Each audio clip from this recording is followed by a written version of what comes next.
The other day, I think Joe said something that he regrets when he said, well, I don't think people care about this story. Are you kidding me? This thing. What? You said that. No, I think you. Well, okay.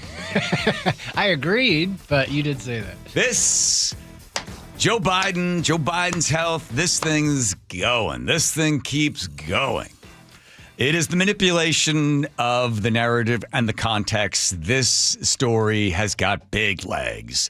Let's just look at something like the fact that why did Joe Biden come out? Why did the people come out and say that he has cancer, metastatic cancer, prostate cancer, metastatic cancer in his bones? Why not on Sunday? Well, because on Friday, the HER tapes are going to started to leak out.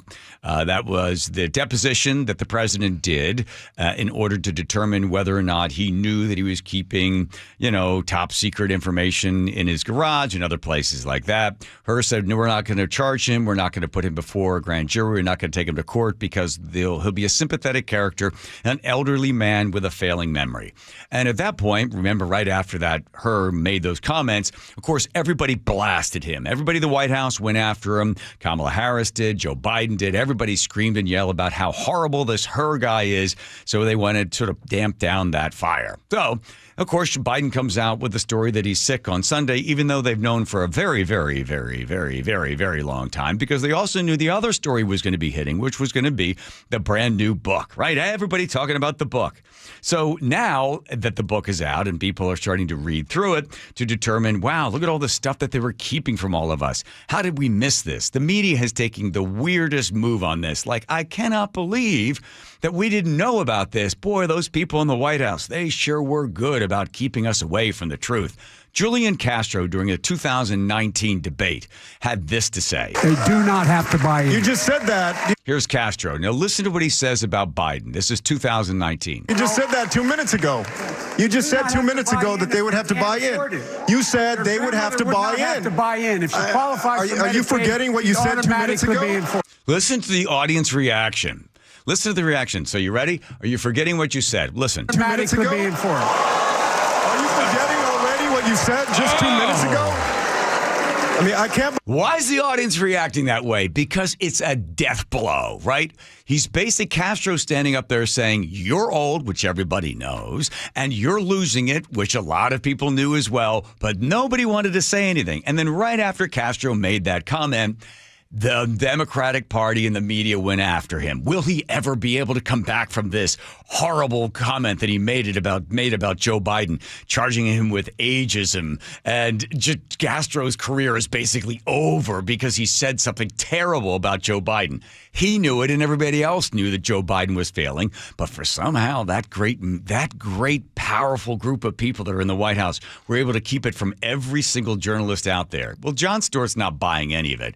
Stewart consistently was talking about the fact that Biden's health was so present that everybody could see it. Now, Democrats will say this is January. That any criticism like this, especially of Biden, is unfair because you just don't know Biden like they know Biden.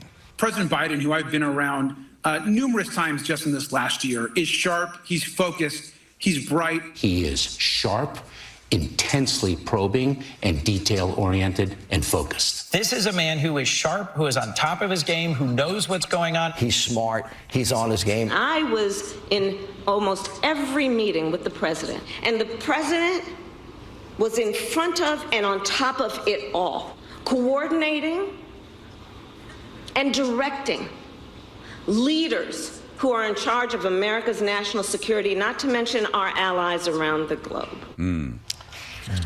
Did anyone film that? Because if you're telling us behind the scenes he is sharp and full of energy and on top of it and really in control and leading, you should film that. That would be good to show to people instead of a TikTok where he goes,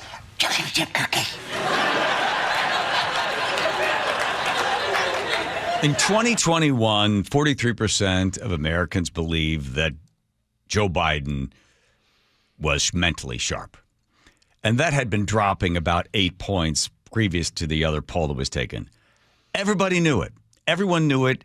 Everyone did, except for some reason the media decided not to do the story because they could look the other way because, gosh, if we do this, then of course Trump's going to get elected, so nobody wants to say anything. And then this week, Stewart ends up roasting Jake Tapper with his book. We're back with breaking news in our politics lead and a brand new excerpt from my upcoming book with Axios' Alex Thompson. It's called Original Sin. I'm not sure if you've heard of it. It's on Biden's decline. It's called Original Sin. I'm sure you've heard on May 20th. That's Tuesday. Original Sin. That's coming out in 3 weeks. On May 20th, that's just 19 days away. In 1 week and 1 day. Coming out in just a few days. Comes out Tuesday. You will not believe what we found out. Don't news people have to tell you what they know when they find it out? Isn't that the difference between news and a secret? You know, it's interesting because Tapper has to go on there and sell this book, right? Because he's got an advance, so he's got to push the book. So he's making all the rounds. He was on with, what was it, Megyn? Megyn Kelly. Yeah, Megyn Kelly. So Megyn Kelly be like, oh, take him apart. And what he's interesting, what they're doing is he's basically going, yes, you're right. We missed it. I'm sorry. My bad. That's it. That's how you get around it. This is Megyn Kelly talking to Jake Tapper, asked about the famous Laura Trump interview. You've probably heard this already.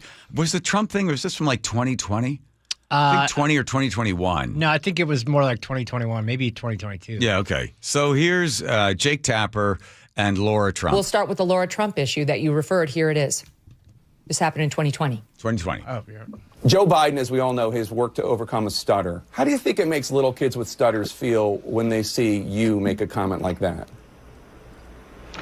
First and foremost, I had no idea that Joe Biden ever suffered from a stutter. I think what we see on stage with Joe Biden, Jake, is very clearly a cognitive decline. Okay. That's what I'm referring to. It makes me uncomfortable you are to no watch somebody on stage search for that's so questions. amazing. You're trying to tell me that what I was suggesting was I think that you were mocking his stutter.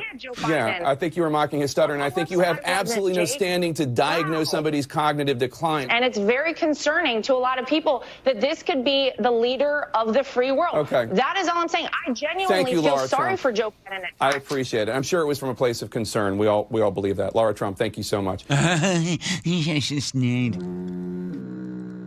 you want to apologize to Laura Trump now? I've already apologized to her. I called her months ago. And what did she say? I mean, I don't want to disclose the contents of a private conversation, but I thought the conversation went well. Yeah, by the way, buy my book. It's full of conversations that were private. No, and she has said this publicly, so I feel fine of sharing it. She said that she... Okay, I'm done with you. Here's what happened. The media, right after the debate in 2019 and just heading in a little before, they were all questioning Joe Biden's age. Everyone was asking. And the Washington Post, the New York Times, is he too old? Atlantic, everyone did it. But as soon as he became the candidate, boom, it was gone. No more conversation. You get opinion pieces in the New York Times. Stop worrying about Biden's age. We need his wisdom right now.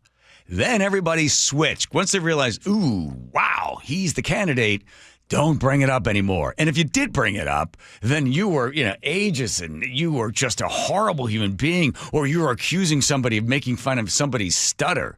So they knew. And the media will never, ever, ever recover from this. This is a gigantic, historic scandal. It was an absolute cover-up. And don't believe for 1 minute that the White House was so good at keeping everybody back. When the media wants to get on something, they'll get on something and they don't need many facts to get on something.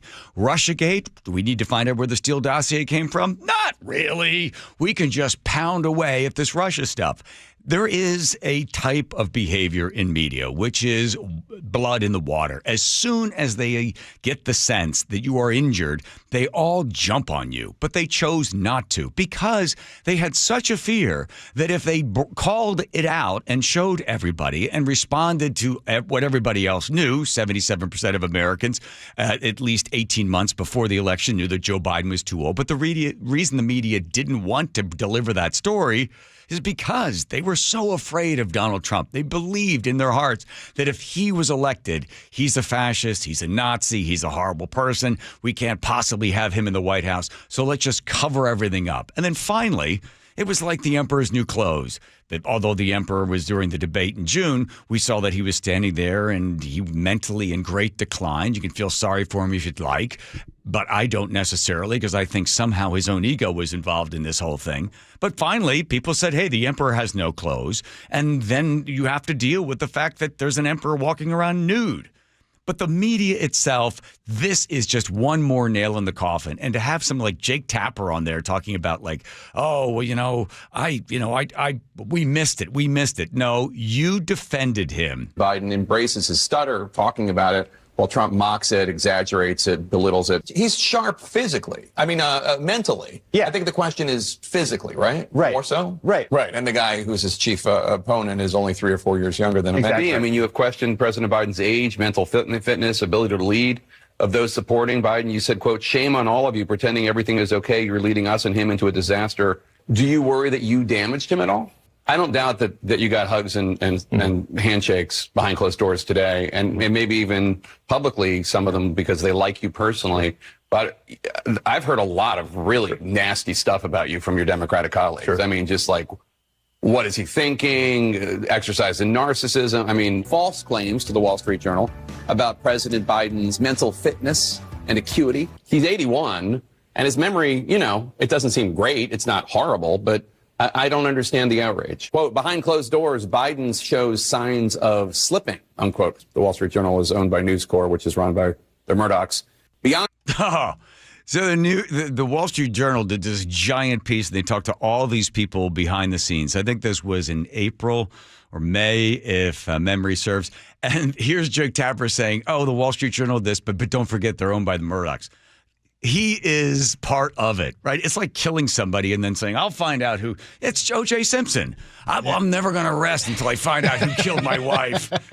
Good job, Jake. And here's the weird thing. I don't know how many people are going to read the book, because you can just simply go online and you can see all the bits and pieces as other people read the book.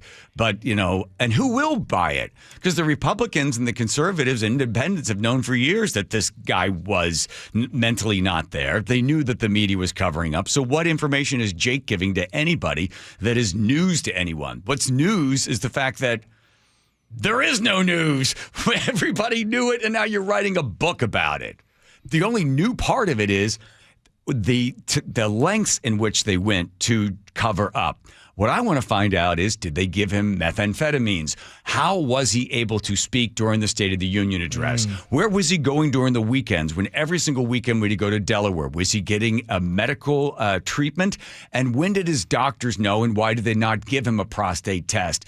They should have. They say after 80, they don't give prostate tests to men because by time something else will kill them before prostate cancer takes them out. So they sort of stop at that number. But you know that Joe Biden was getting all of this stuff. Somebody needs to dig in even further and get real facts. What was really happening behind the scenes? Who was calling the shots? We know there's 5 altogether that were directly involved. None of them elected.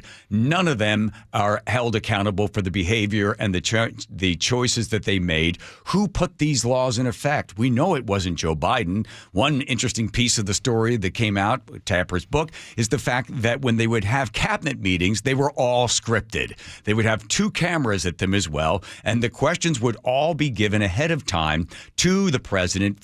They'd call ahead to say the cabinet, we're going to meet, and they only met a couple of times. Tell us ahead of time what questions you're going to be asking the president so we can have those. They would do that, and then they would have cameras, and the media would leave, and then they would cut together how the cabinet meetings were going. That's part of it. This should outrage everybody, because we basically had for 4 years no one at the helm. Yes. Well, they said in his donor meetings, which were closed door, no cameras, no nothing, that even the questions were distributed to the donors. So they didn't even get to come up with their own questions. They were issued questions to ask, which he already knew the answer to. This is worse than Wilson, worse than Roosevelt, worse than Kennedy when it comes to covering up somebody's physical health. I mean, okay, Wilson was completely out of it because of the strokes. But this is the fact that you had somebody for 4 years or more suffering most likely from a cancer. That's debilitating and a horrible situation for anybody, but mentally not there. Who were the people that were making the decisions as to the direction of the country? We certainly know that it wasn't Joe Biden. And I believe the Democratic Party knew that he was incompetent and knew mentally in great decline, and they could basically just steamroll him, which is what they did. I mean, the stuff that he was putting in place, really? That's a middle-of-the-road Democrat? All the DEI crap and all the spending on the climate change stuff? The outrageously irresponsible spending during the Inflation Act? Come on. I think this is what's going to be coming out with the oversight committee that is coming up, I think, next week. Comer's is running that. They're going to subpoena those 5. They're going to subpoena his doctor, and maybe they can get to the bottom of this. But this is an absolute outrage. This is a new level of deception. And by the way, media, RIP, enjoy rotting in your grave.